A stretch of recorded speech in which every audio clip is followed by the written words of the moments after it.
BJP সরকারের সমর্থন জানিয়ে নিজ সমষ্টিতে ফিরে সংবর্ধনায় ভাসলেন কমলাক্ষ। কমলাক্ষকে স্বাগত জানাতে দেখা গেল কংগ্রেসীদের।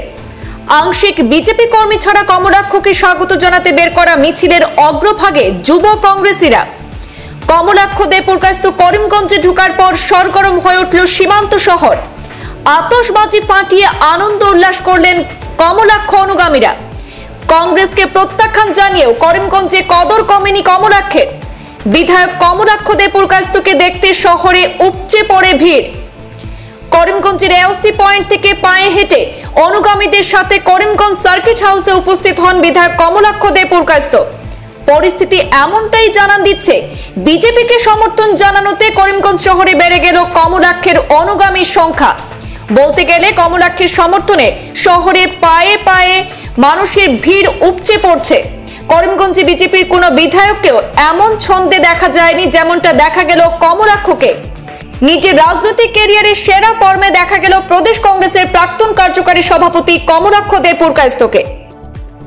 জানে যে বাজেট সেশনের সময় আসলে মুখ্যমন্ত্ৰীয়ে অসমৰ অলৰাউণ্ড ডেভেলপমেণ্টৰ ক্ষেত্ৰত ইনফ্ৰাষ্ট্ৰাকচাৰৰ ক্ষেত্ৰত ভাৰতবৰ্ষৰ প্ৰেক্ষাপটত যিটো এটা তেওঁৰ যিটো এটা কনচেপ্ট যিটো আমি দেখা পালোঁ আৰু একদম সাধাৰণ পৰা সাধাৰণ মানুহৰ সমস্যালৈ তেওঁ যেনেকৈ মই ভাবোঁ যে অসমৰ যিমান মুখ্যমন্ত্ৰী আছে মই কাকো হেৰি কৰা নাই, কিন্তু অসমৰ মুখ্যমন্ত্ৰী ইউনিক হয়। সেইকাৰণে মই ভাবোঁ ডেভেলপমেণ্টৰ লগত থকা আমাৰ ৰেছপনচিবিলিটি হয়। মই মুখ্যমন্ত্ৰীক ছাপোৰ্ট কৰিছোঁ ডেভেলপমেণ্টৰ ক্ষেত্ৰত। আগন্তুক দিনত যে মুখ্যমন্ত্ৰীৰ ভিজনটো আমি কেনেকৈ আগবাঢ়ি লৈ যাব পাৰি আৰু মেইনলি এজন সৈনিক হিচাপে মুখ্যমন্ত্ৰীৰ সৈনিক হিচাপে যাতে আমি থাকিব পাৰি, যাতে আৰু আগন্তুক দিনত যাতে আমাৰ বৰাক ব্ৰহ্মপুত্ৰ পাহাৰ ভৈয়ামৰ যাতে ডেভেলপমেণ্ট হয়, মুখ্যমন্ত্ৰীৰ যিটো ইচ্ছা এই ইচ্ছা যাতে বাস্তৱত ৰূপ লয় তাৰ কাৰণে মই ডেভেলপমেণ্টক মই ছাপোৰ্ট কৰিছোঁ, মাননীয় মুখ্যমন্ত্ৰীক ছাপোৰ্ট কৰিছোঁ আৰু আজি সমষ্টিলৈ আহিছোঁ।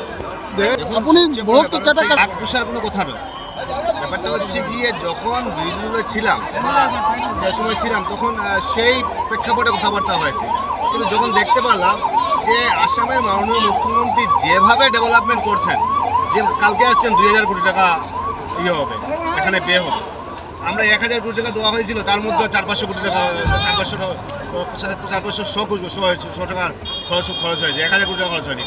এখন একবার এসে 2000 কোটি টাকা দিচ্ছেন, তারপর আবার আসবেন টাকা দেবেন, একসময় 23,000 কোটি টাকার ফাউন্ডেশন স্টোন হচ্ছে।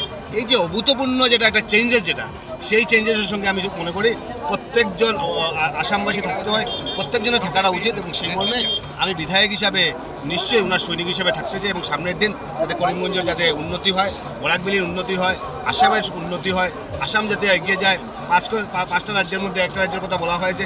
আমি মনে করি বর্তমান যে পরিবেশ, সেই পরিবেশ যদি চলে থাকে যদি কিছুদিনের ভিতরেই আসাম কিন্তু ভারতবর্ষের মধ্যে একটা দৃষ্টান্ত স্থাপন করবে এবং আসামের মুখ্যমন্ত্রী এখনও দেখা যায় যদি ভারতবর্ষের মধ্যে প্রায় আমি বলবো সর্বশ্রেষ্ঠ মুখ্যমন্ত্রী, সর্বশ্রেষ্ঠ তৃতীয় জনপ্রিয়। আমাদের জনসংখ্যা কত?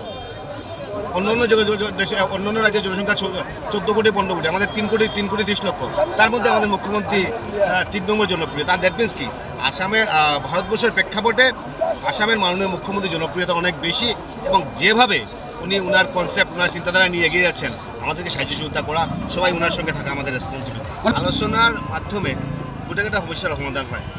আমি এইবাৰ বসুন্ধৰালৈ কথা পাতিছোঁ, আজি আমি বেংগলীৰ সমস্যা আছে, আজি বিভিন্ন জাতি জনগোষ্ঠীৰ সমস্যা আছে। এই যে সমস্যা যিটো আছে যদি আলোচনা সাপেক্ষে যদি সমাধান কৰিব পাৰি, যিটো হৈছে পাছ যিটো আছে এইটোলৈ আমি ক'ব বিচাৰা নাই, কিন্তু মুখ্যমন্ত্ৰীৰ যিটো কনচেপ্ট, যিটো চিন্তাধাৰা, যিটো মানসিকতা, যিটো আমি এইটো যাতে আগবঢ়াই লৈ যাব পাৰে আৰু যিটো সমস্যা যিটো আছে এই সমস্যাখিনি যাতে আমি আলোচনাৰ যোগেদি যাতে মুখ্যমন্ত্ৰীৰ লগত কথা পাতি কিনে যাতে আমি লাহে লাহে যাতে সমস্যাটো সমাধান হয়, তাৰ কাৰণে যি কৰিব লগা আছে বিধায়ক হিচাপে আমার নিশ্চয়ই চিন্তা চর্চা বা আমার হেরিয়া বরাকের বাঙালি একজন নেতা হিসেবে কথা বলেছি, এবারে তো বসুন্ধরা নিয়ে কথা বলেছি। এবার আজকেও তো আমি